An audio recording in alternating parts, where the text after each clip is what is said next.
O ito, pag-usapan natin. Ha? Vice Ganda, pikon ka ba? Napikon ka ba kay BP Sara? Sige, sige. Pasok. Ang Vice Ganda at Vice President Sara sa 2028. Yan daw ang solusyon para maharang si VP Duterte sa pag-upo sa Malacanang Palace. Ayon sa award-winning director na si Lav Diaz, kailangan pop culture ang titibag sa Vice Presidente. Grabe, no? Kailangan tumakbo si Vice Ganda para matalo si BP Sara. At kailangan pop culture ang tatalo kay BP Sara. Grabe tong dilaw, no? Grabe tong mga pulahan. Grabe kayo. Hindi halata. Napaka-desperado ninyo. Alam nyo, nagsisimula pa lang ang panunungkulan ni Bongbong Marcos. Ito alam to, wag nyong itanggi. This is public knowledge. Hindi na kayo nagtrabaho. Ang target lang ninyo, wag manalo si BP Sara sa 2028. Tingnan mo yung preparation nila. Yung iba nagpe-prepare 3 years, yung iba 2 years bago magkaroon ng presidential election ulit. Eto 6 years. Pagkaupo, binakbagan agad si Sara. Alam nila ganun kalakas. Pero ako natutuwa ako dito. Alam nyo kung bakit? This will make us strong. This will make us stronger and stronger and stronger daily. Mawakasan na ng tuluyan itong mga komunista, itong mga pinklawan at itong mga pulahan. Kasi lumabas yung totoong kulay. Lumabas ang totoong kasakiman. Yung personal agenda lang ang nasa isip. Lumabas ngayon eh. Pag na-survive natin to ngayon, mga DDS, alam natin kung sino mga Trojan horse, alam natin yung mga traidor, alam natin yung sa atin. At magkakaroon tayo ng mapayapa. Kasi alam nyo, natanggal si Marcos Sr., di ba? Anong napalit? Wala din. May nangyari ba? Wala din. Lalong nababoy actually ang Pilipinas. Diba? 2 Aquino na upo. Naayos ba? Hindi nga nila nakita kung sinong pumatay dun sa asawa at sa tatay nila eh. Ganyan po kababoy ang panunungkulan nila. Pero ito, pag nakabalik ang Duterte at na-survive natin, malinis to. Bakit? Walang utang na loob. Hindi katulad nung pula at dilaw. Puro sila. Kinakain nila yung tae nila. Sorry for the word, pero yun eh. Sinuka nilang isa't isa. Ngayon, dahil sa pagka-desperado nila sa kay Sara, kinakain nila, suka nila. And then, magpapatakbo kayo. I have nothing against sa mga bakla. Wala din akong against sa sa trans. I don't agree with it, pero wala akong karapatang i-judge kayo. I don't think dapat magkaroon ng trans. Dahil ginawa po tayo ng Diyos na lalaki at babae. Hindi ko sinasabing trans siya ha. Hindi ko rin sinasabi kung ano. At hindi rin ako galit sa bakla. Kaya lang, okay yan kung pagiging artista. I don't agree with it pero hindi ko kayo ginajudge. Kasi lahat naman tayo magpagkakamali. Ako rin, marami akong pagkakamali. Pero excuse me po, hindi ako naging bakla. Not even 1 minute. Okay? At wala akong experience sa mga bakla. Baka akala yun yung pinupunto ko. Hindi, marami akong pagkakamali sa buhay, kaya hindi ako nagiging judgmental sa tao. Okay? So may karapatan tayo magbago, bawat isa. Ang paghuhusga nasa Diyos. Pero being a politician, wag naman. Kasi yan ang dapat, lalo presidente, yan ang dapat tinitingala ng taong bayan. Halimbawa, may presidente tayong adik. Ano yun? Halimbawa, may presidente tayong bakla. Ano yun? Anong gusto natin? Para lang hindi makaupo si BP Sara ka. Ulitin ko, this is not about dun sa mga bakla, okay? Kaya lang, wag naman yung presidente. Diba? Ganyan na kayo kadesperado? Para sa film critic, si Vice Ganda ang dapat itapat dahil siya ang icon ng pop culture. Oh. Suggestion Icon ng pop culture. Ang ganda nung sinabi ni Sir Jack, di ba? Uy, posibleng maging Banateros yun, abangan ninyo. Ganda nung sinabi ni Sir Jack, oh. Oo, ano sabi niya? Kung si Vice Ganda ang presidente, sino first lady? Hindi ko kilala yung boyfriend nito. Ayon Perez. Kasi hindi naman ako mahilig sa artista, no? Basta yung, grabe, no? Ang pangit, di ba? Yan yung sinasabi ko sa inyo, eh. No, first lady mo yung lalaki. pa ng batikang direktor, kailangan katandem ni Vice sina Senator Risa Hontiveros, Congressman Chel Jokno at Mayor Leni Robredo. Nakita nyo?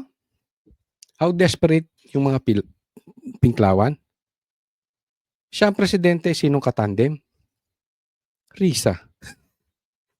Di ba? Inodoro. Hindi lang kayo kain-tae. Pinklawan. Talaga sa inodoro kayo bagay. Look at this. Itatapat mo si Vice Ganda kay Sara. Tapos wala na kayong mapili kung hindi si Risa. Nakakatawa tong Pinklawan, parang tanga. Or si Jokno.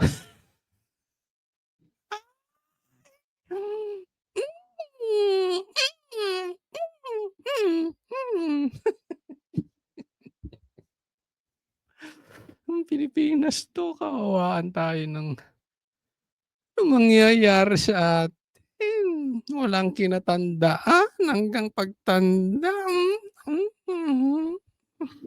Ang bihira naman.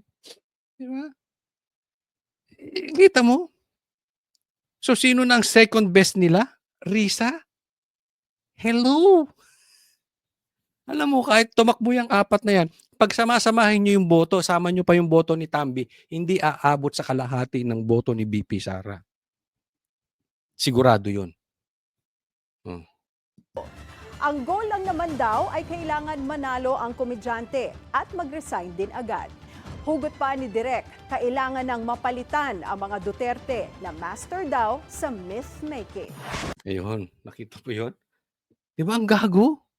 Tatakbo siya, tapos may vice president, tapos mag-resign. Para yun ang papalit. Ano lang purpose? Matalo ang Duterte. Nakikita nyo yung desperation? Hindi nyo ba ramdam ang insecurities? Hindi lang itong mga to. Even their vloggers. Wala silang laman kung hindi Duterte. Sa bagay, wala silang views pag hindi babanatan ng Duterte. Di ba? Antindi, no? Oh, ikaw muna mag-presidente, tapos mag-resign ka para hindi kaya ni Leni. Inaamin hindi kaya. Mga bugok. Si Risa rin hindi kaya. Ganon sila ka-weak. Ganon sila pang inodoro. Taing-tae. Plinas na yan eh. You know? Ito tapatin ko, magalit na yung mga kaibigan nating Yellow Pinks. May mga kaibigan akong Yellow Pinks. Pero kasi, the truth hurts. But it is the truth. Irrelevant na ang yellow. Alisin mo ang yellow, pink. Alisin mo komunista. Wala na yung mga yan. Nakikisaw-saw na lang. Kaya look at the desperation. Sino-sino napili. Pati nga si Tory gusto nang patakbuhin. Ay, gali. Wow. Kung kanino na silang napunta, kakaisip. Ako siguro, napapaniginipan nito si Sara. Paano ba natin tatalunin si Sara? Patakbuhin mo yan. Ito si Tory, ito si ganito. Patakbuhin nyo na rin si Boying, kalabanin si Sara. Si Trillanes, patakbuhin, kalabanin si Sara. Oh. You are desperate. One word for you guys. You people, you are pathetic. Ay, next po tayo. Ito, speaking of pathetic, speaking of desperate moves. Pasok. Papasok bilang 64th party list ang Gabriela Women's Party ayon sa Commission on Elections.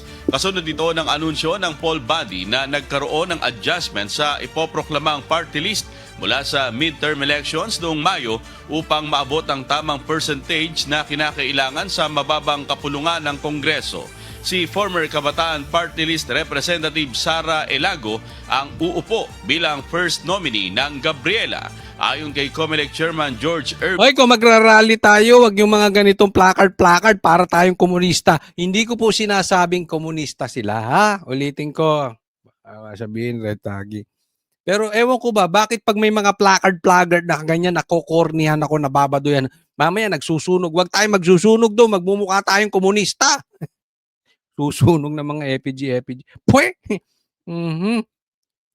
George Irvin Garcia, Ito si Garcia, no? Ha? Ito.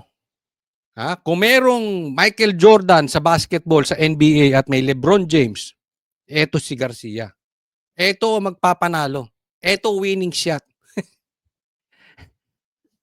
Ang pag-asa ninyo, wala kay Vice Ganda. Ha? Wala kay Torre. Wala kay Risa. Hindi niyang kaya talunin si Sara. Wala din kay Tambi. Wag na kayong magpakalayo-layo.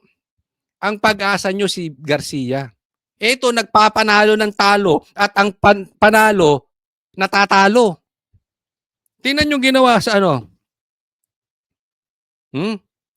Anong ginawa nito si Garcia sa Duterte Party List? 3 upuan, hindi pinaupo. Tapos yung Gabriela ipapasok. Yung Kulelat, panalo.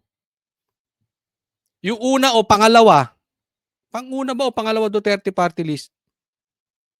Pinatalo. Si Abanteng talo, pinanalo. Kita nyo kalokohan na itong mga to? Yung panalo, pinatalo. So wag na kayo mag-isip-isip pa ng Vice Ganda, Torre. Makukurta lang ang utak ninyo. Alagaan yung mabuti si Garcia. If he is happy, you are happy. No, Sara. Okay? Alam mo, ito dapat imbestigahan sa Senado. Di ba? Kasi ito may anomalya din. Ha? Na-interview namin sa SMNI, meron tong di umanong parang natanggap.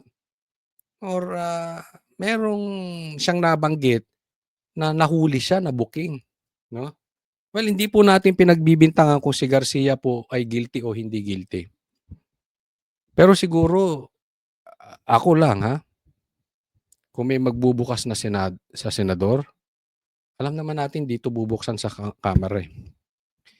Sa senador, kung mabubuksan nyo, mabuksan nyo SALN nito. Medyo kaduda-duda na eh. Yung panalo natatalo. Yung talo nananalo. Diba? So, baka mamaya,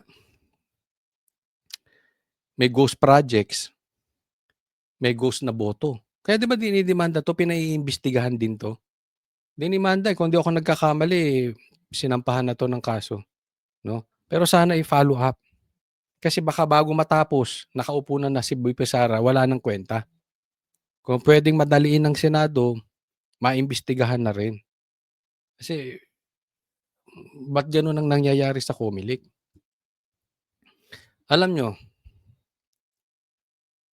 sasabihin ko na sa inyo, si VP Sara hindi na matatalo.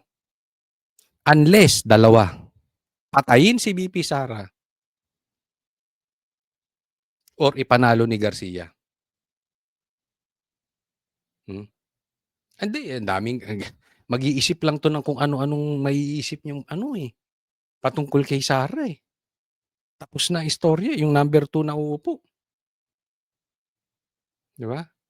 So, dapat, Senador, gumawa kayo ng paraan.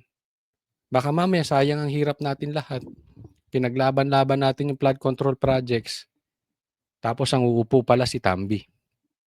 Tapos, yung uupo rin si Bongbong. Diba?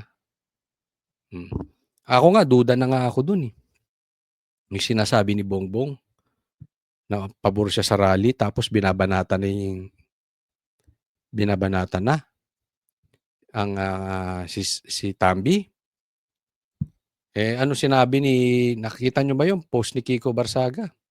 Ang uupo naman daw si Sandro. Kaya pala. Ang pa-plastic.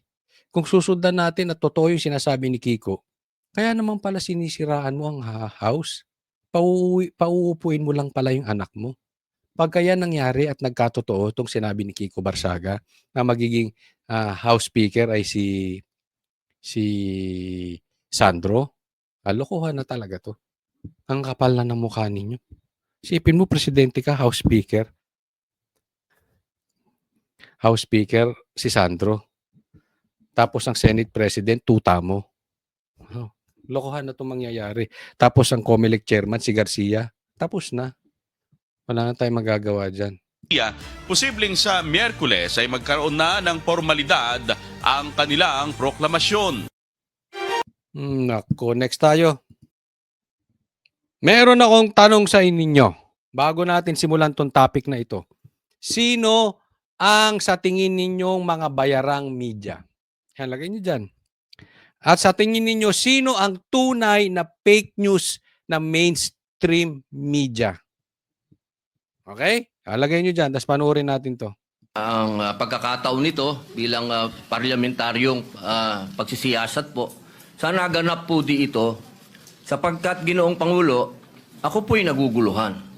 Sapagkat dito pong nakaraang Huwebes, meron pong naglabas na isang journalist ito, isang istasyon. Rappler po, Rappler yung tinutukoy ni Robin Padilla. Na sinasabi na ako daw po ay nagngat-ngat dito sa loob ng Senado. Ito po ay Ngat-ngat yung dirty finger. Ano po yung... middle finger po. Habang tayo daw po ay nagsasagawa ng lupang hinirang, nagpa-flag ceremony, ako daw po ay nagngat-ngat. At ito po ay naging malaking issue. Ako po ay nagtataka, Ginoong Tagapangulo. Sapagkat noong pong dati, na binigyan ako ng issue na isang chismis, naglabas po kaagad ng ating Sergeant of Arms ng report at binigay niya po kaagad sa media. Ito po, wala pong kahit na sino. Yan. Ito, punto dyan. Okay? Nagkaroon ng issue si Robin Padilla at pinagtanggol siya at nilabas yung report na hindi totoo yung chismis about Robin Padilla. Nilabas agad ng Sergeant at Arms. Ngayon, itong chismis na ito na mali naman na nagngat-ngat siya or nag-dirty finger siya sa Senado, walang ginawa yung Sergeant at Arms. Alam mo kung bakit, Sen? Robin Hood. Kasi yung Senate President ginagawang noon time show yung Senate. 'Di ba? Magsasabi siya ng puro kalokohan na sinasabi niya sa interview, pero ang sasabihin niya wala akong pinangalanan. 'Di ba? Sinasabi nagpapakalat ng ginugulo lang ang taong bayan. Sino bang nagpakalat? Di yung kakampi niyang nilagay niya sa ribbon Blue Ribbon Committee na si Lacson. Tapos sasabihin wala kayong pinangalanan. Anong ibig kong sabihin? Gumagawa sila ng issue. Tapos pero hindi nila tutumbukin. Sa madaling salita, iwas pusoy. Pero lumalabas yung balita. Nagiging issue. Pero hindi tinumbok. So may nasisira. Ganyan ang ginawa sa tingin ko kay Robin. Hindi muna sila naglabas, kontrolado nila. Pasiraan muna si Robin. Bakit? Obviously, because he is a Duterte. Nagigets nyo kung gaano kadumi sila gumalaw? Sila nga may sabi may troll sila eh. Tapos ang sisisihin may trolls daw ang DDS.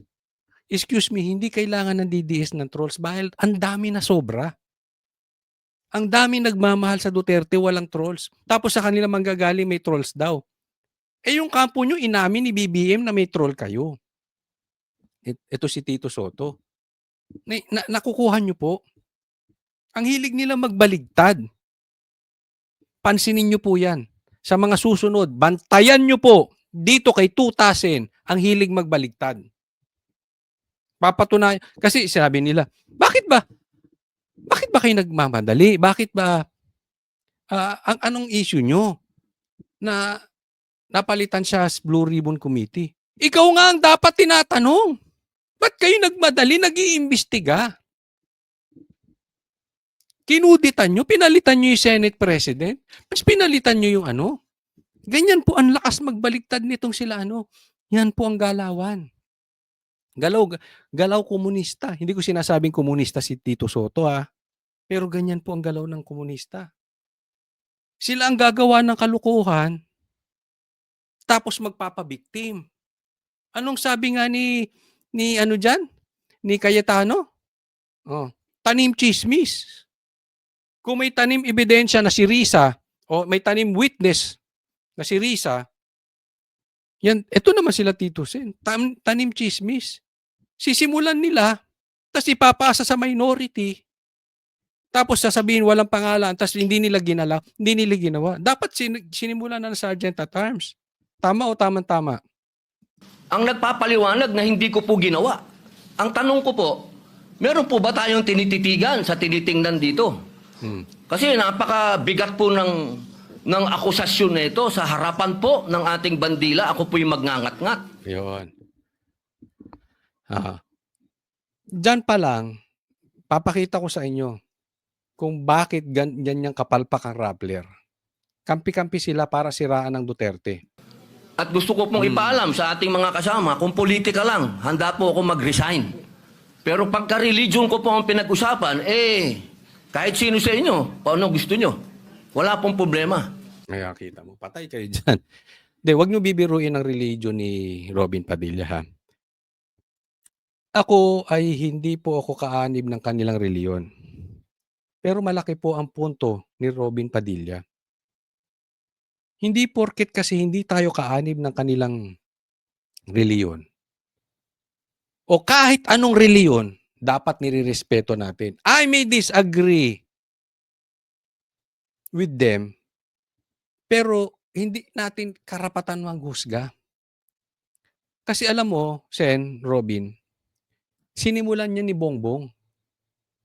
Binaboy nila yung reliyon ng KOJC. Maaring hindi kayo kaanib, pero dapat hindi nyo dinidisrespect. Grabe yung ginawa talaga ni Torre, hindi ko makakalimutan yan. Tapos wala pang bayag para aminin. Itinangging naghukay, naghukay sila talaga. Binaboy itong katedral, naghukay sa eskwelahan. Diba? Huwag sana pumasok sa atin yung ganyan. Ulitin ko, iba-iba man tayo ng paniwala, walang bastusan. Yan ang punto ni Senator Robin. Naniniwala ako. Kasi ang punto niya, ito ba ay politika? Pinulitika niyo ako. Okay lang. Kung about politika, magre-resign ako. Ibig niya sabihin, banatan niyo ako kung gusto niyo. If it's politics. Pero yung babanatan niyo ako gamit ang reliyon ko dahil pinupolitika niyo ako. Wag ganon. Magsabi lang kayo. Parang ganon. Lalaban to ng patayan. Exactly. Sana kung gusto niyong politikahin si Pastor Kibuloy, huwag niyong babuyin yung reliyon. Huwag yung religion. Banatan mo na about dun sa kanilang political stand. Pero huwag tayo, Bongbong Marcos, don't do that ever again to any religion. Torre, don't do that again to any religion. Magpakalalaki kayo. Kung may problema kayo sa politika, banatan nyo sila sa politika. Pero hindi sa religion. Yan yung diyan Pero wag pong religion ko. Hinihingi ko po, wag pong religion ko, mahal na tagapangulo. Tama. Dahil ito po'y malaking kabastusan sa amin. Ito po, ang sinisip, naku po, ito po'y nag-iisang Diyos. Dito po nakasalalay ang aming pananampalataya. Handa po kaming magpakamatay para dito. Sana po wag pong gamitin ito para siraan ako. Dahil sinasabi ko po, mahal na tagapangulo, kung gusto niyo ako mag-resign, ngayon na, kung gusto ninyo. Wag niyo akong siraan. Yun lamang po, maraming ko lamang pong Galit kunin. na galit talaga si Robin, ano? Kasi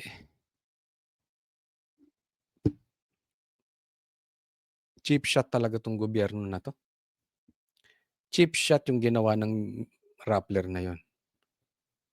Kung gusto nyo, pwede ba, ako kahit sa mga vloggers may kausap nga akong vlogger, nandoon na sa kabilang kampo. Sabi ko, hindi dapat ganyan. Kung meron tayong problema sa political stand ng bawat isa, doon tayo sa issue, hindi sa personal. Ako masasabi ko dyan sa mga ganyan, grow up. Be a man. Kung politika ang problema nyo, sa politika kayo bumanat. Be matured. Ha? Grow up para kayong mga bata. Isa pa yung Rappler. Hindi nagkamali ang Rappler. Hindi sila nagkulang. In my opinion, hindi sila nagkulang sa research. Talagang ginamit nila yung sitwasyon. Kasi sino ba namang matinong tao o matinong senador na magngangat-ngat or magde-dirty finger habang kumakanta ng lupang hinirang? Wala namang matinong gagawa nun. And they know it. Ang nilabas pa nga na pictures, tingnan nyo yung nilabas na pictures ng Rappler. Sa bagay, tinanggal na nila. Blurred. Kasi sinisilip ko Blurred So talagang gusto nilang, ang term namin sa ganyan, paduda. Even the Senate, paduda. Kasi if may doubt, may maniniwala, merong hindi maniniwala. Pero at least nasiraan na natin. Hindi po nagkamali ang Rappler dyan. Talagang siniraan nila. Kaya lang pumalag si Robin. Yari sila sa Muslim. Di ba? Hindi. Meron bang gagawa nun? I don't think kahit ganun kasama si Saldico at saka si Tambi, hindi nila gagawin yun. Ano, bata? Grade 2? May dirty finger habang naglulupang hinirang? Wala naman natang matinong gagawa nun na politiko. Di ba? Huwag na kayo mag-excuse, hindi kayo nagkamali. Ito maging lesson sa atin. Huwag kayong talunan, ha? Kayong mga desperado sa Duterte. Pati kayong mga vloggers, huwag kayong pumunta sa personal. Kayo din mga politiko, huwag kayong pumunta sa religion. Napaka-desperado yung mga ipokrito. Next topic po tayo. Investigation of the ICI. Naniniwala ka ba dyan? Kahit pinsan ko, kahit kapatid ko, abangan na lang natin, hindi ko Tingnan mo, pati si Amy walang tiwala sa kapatid. Di ba?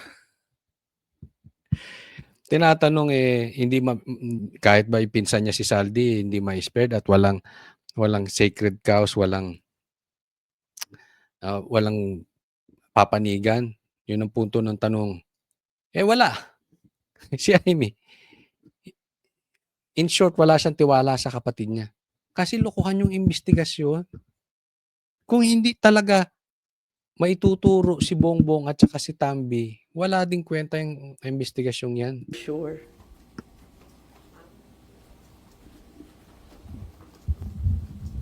Ma'am, sorry, related lang po. Ma'am, you reposted a post from the election period. Yung pong sinabi nyo, hindi ito gobyernong Marcos, kundi gobyernong Romualdez at Araneta. May we know why you reposted the video? Obvious naman Gustong-gusto ng patanggal ni Bongbong si Tambi. Hindi niya matanggal sa speaker. Tagal, no? Oh. Si Chis, sinaglit niya lang. Lahat yan takot kay Tambi. Si Tutasen, si Bongbong, hindi nila kontrolado. Kaya bilib pa nga ako kay Chanko tsaka kay Kiko Matatapang eh. yesterday? Wala, pinapaalala ko lamang na matagal ko nang sinasabi to. Maraming nalilito kung bakit ako ay tumututol sa napakaraming linalabas na polisiya ng aking kapatid. Tulad ng sinasabi ko, mahal ko ang aking kapatid. Hindi magmamaliw yan kailanman. Kaya lang, hindi ito ang turo ng aking ama. Kung buhay yung tatay ko, kaya ako pumunta sa punto Hindi ituro ng tatay ko na under Disaya. Sunod-sunuran. Hindi ba under tatay mo? Hindi, nagtatanong. Kasi ang issue rito, bakit siya ang presidente, ang namumuno si Tambi? Oh. Tapos sasabihin mo, hindi yan ang tinuro ng tatay mo. So anong hindi tinuro ng tatay mo? Hindi maging under kung kani-kanino. Hindi ba siya ganon? Dahil tatanong, wala tayong ibig sabihin. tod sa libingan, talagang masasabon kami ng bonggam-bongga. Hindi talaga siya papayag ng ganito. Last na lang po. Ma'am, nakausap niyo na po ba yung kapatid niyo ever since nagsimula to yung mga flood control? Wala, hindi na kami nagkikita. Hindi ako kumbidado sa Ilocos. Hindi papayag si Lisa. Hindi umano. Sa akin, nasisira yung magkapatid dahil bahala kayo, problema niyo. Gusto mong inawa yung kapatid mo nung asawa. Noong September 11, okay lang kasi gusto ko naman pumunta sa talagang festehado. Yung tatay ko naman na may birthday, di puntahan sa Puntod. At saka kasama ko, masaya. Masaya kasi lahat ng matatanda, nandun yung one and only Prime Minister of the Republic of the Philippines, si Cesar Birata, sina Jimmy Laya, sina Jerry Sikat ng dating NEDA na Kung may Cesar Birata siya noon at Fabian Ber, sino ang Cesar Birata ni Bongbong Marcos ngayon at Fabian Ber? Tatanong lang. makapangyarihan. Lagay niyo sa comment section, ha? O sige, tama na, Amy. Wala naman ako makukuha sa iyo. Binalita pa ito. Medyo gumigit na ito si Boying. Mamaya pag-usapan natin yung patungkol kay Vice Ganda. Pasok! Dr. Rodante Marcoleta, si DOJ Secretary Boying Rimulya matapos umanong sabihin ng kalihim na posibleng hindi qualified maging state witness ang mga diskaya. Ayon kay Marcoleta, taliwas ito sa naunang sinabi ni Rimulya na magkausap silang dalawa. Nauna nang ginit ni Marcoleta na dapat sa ilalim sa Witness Protection Program ang mga diskaya dahil sa banta umano sa kanilang buhay.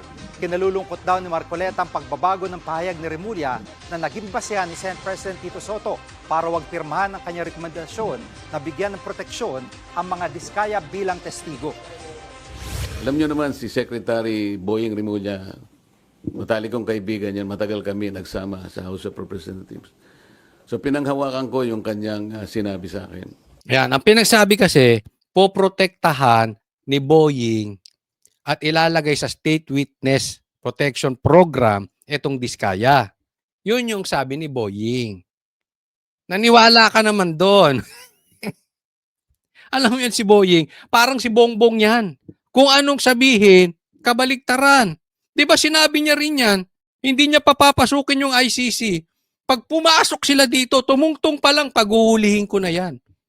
Wala silang jurisdiction dito. Anong gagawin nila dito? Tapos pinapasok, pinahuli si PRRD, dinala doon, kinidnap. Oh, manloloko yan. Pareha sila ni Bongbong, kaya mag-amo yung dalawa eh. Oh, pero yun yung pinanghawakan ni Marcoleta. Malinaw naman po sa batas. Ano po, kung titingnan po ninyo yung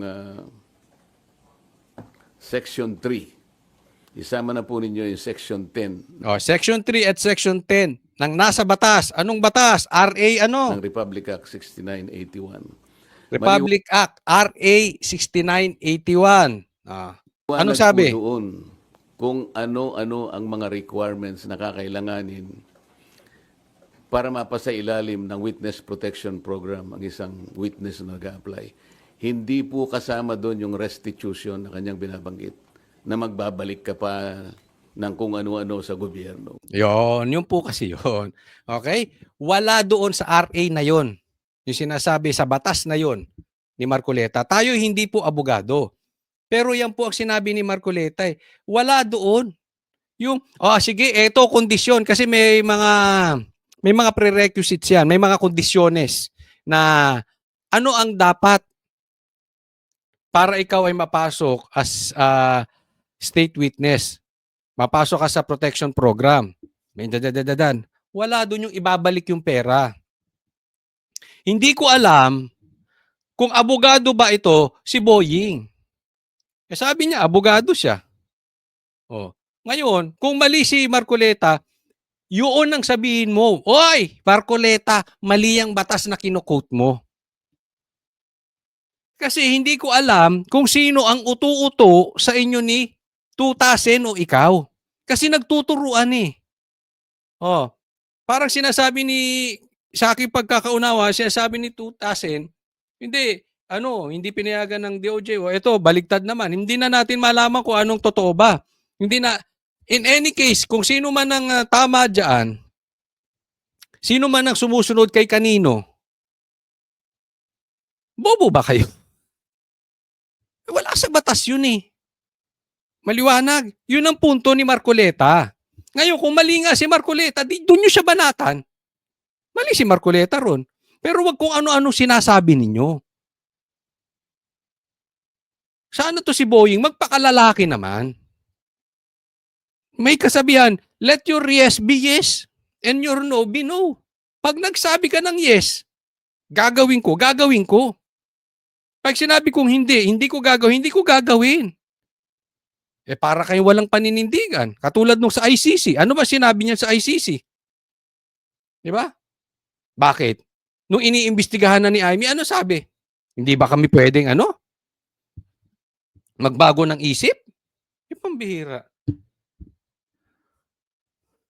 Yan ang nakakatakot, pabago-bago. Tas gusto mo maging ombudsman?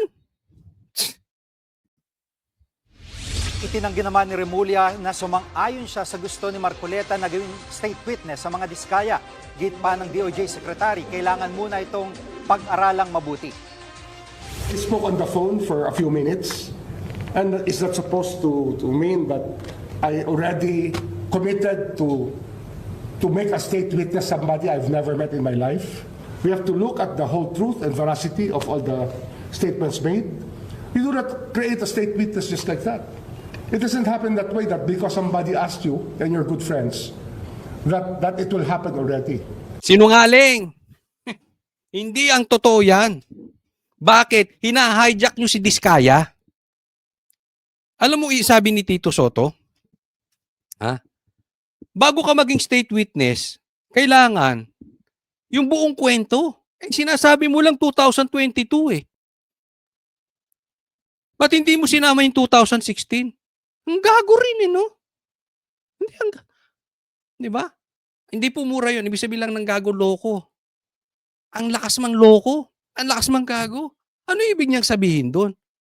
Kung hindi mo idadama yung Diskaya, wala kang proteksyon. Mamatay ka dyan. Tingnan yung mga kalokohan nitong mga to. Ito naman ang sinasabi, ibalik muna. Lahat ng excuses, ginawa nila. So sa madaling salita, poprotektahan ka namin. Kondisyon namin. Baka sasabihin, huwag niyo isama si Tambi, huwag niyo isama si Bongbong. Tapos sabihin mo nang sabihin 2016. Ganun ba yung rason? Sino may sabi nun? Ha? Kailangan buo yung kwento kasama 2016. Kailangan ibalik muna yung pera. Wow! Naglolokohan tayo rito. Lahat yan wala sa kondisyonis. Kasi parang ang pangit eh. Let's assume Coach Oli, nasasabi mo lang yan kasi Maka Duterte ka. Hindi. Kunwari ako senador. Diba? Halimbawa, sinabi, may kasalanan si PRRD. May kasalanan si Bongbong. May kasalanan si Tambi. At ang nasa harap ko ay si Bongbong at saka si PRRD. Silang nasa Pilipinas, si Tambi umalis ng bansa. Imbestigahan ko muna tong dalawa. Simulan ko na yung investigasyon. Huwag yung sasabihin mo, hoy, Diskaya! Hanggat di nyo mapauwi si Tambi, hindi ko sisimulan ng investigasyon kay PRRD at kay Bongbong. Example lang po yun, ha. Ang binanggit ditong problema si Tambi at saka si Saldi. Kung walang babanggitin, ayaw banggitin, imbestigahan nyo na yung dalawa. Sabi ng walang sacred cows. You are hypocrites. You people are hypocrites. Kung ano na yung nandiyan dyan, imbestigahan na. Huwag nyo na ipagpilitan yung 2016. Ang lakas nyo manggago sa taong bayan. Napaka-ipokrito nitong mga to. It has to go through a process of evaluation. Mga kapatid, Alam mo, dapat alisin ko muna yung picture, ha. Dapat, ni-record ni Hindi, wag bawal yun. Kasi, isipin mo, yung hindi niya papapasukin ng ICC, pinapasok pa rin niya. What more yung usapan nila ni Marcoleta? Itatanggi niyang pumayag siya. Walang ebidensya. Yung may ebidensya nga, binawi pa eh. Binawi pa niya ang pagkalalaki niya ron. Hindi niya pinanindigan. Yan pa kaya? Kaya nga sabi ko sa inyo, ito'y pinaiikot. Huwag nyo nang babanggitin that there are no sacred cows. In your part, kitang-kita na. Until imbistagahan si Tambi at si Saldi at si BBM, hindi ako maniniwala. Itinuturo na eh. Hindi ako maniniwalang walang sacred cow sa inyo. Naglolokohan tayo. Tapos ito si maguging ombudsman. Look at his credibility. Hello? Alam natin yung nangyari sa anak. Alam natin yung nangyari kay PRRD.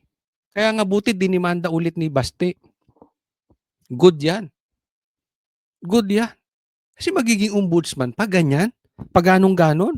Gumigit na. Kung saan maganda offer, nando doon. O wala ako sinasabing perang offer. Baka posisyon, baka puri, baka palakpak. Mahirap yung ganyang ombudsman. Dapat, kung ano ang pwede. Yung kay PRRD, hindi yung pinadaan ng due process. Tapos mag-ombudsman ka. Yung ngayon, pinangako mo, hindi mo magawa. Yung sa ICC, sinabi mo, hindi papasukin. Tapos, mag-ombudsman. Ay, nako.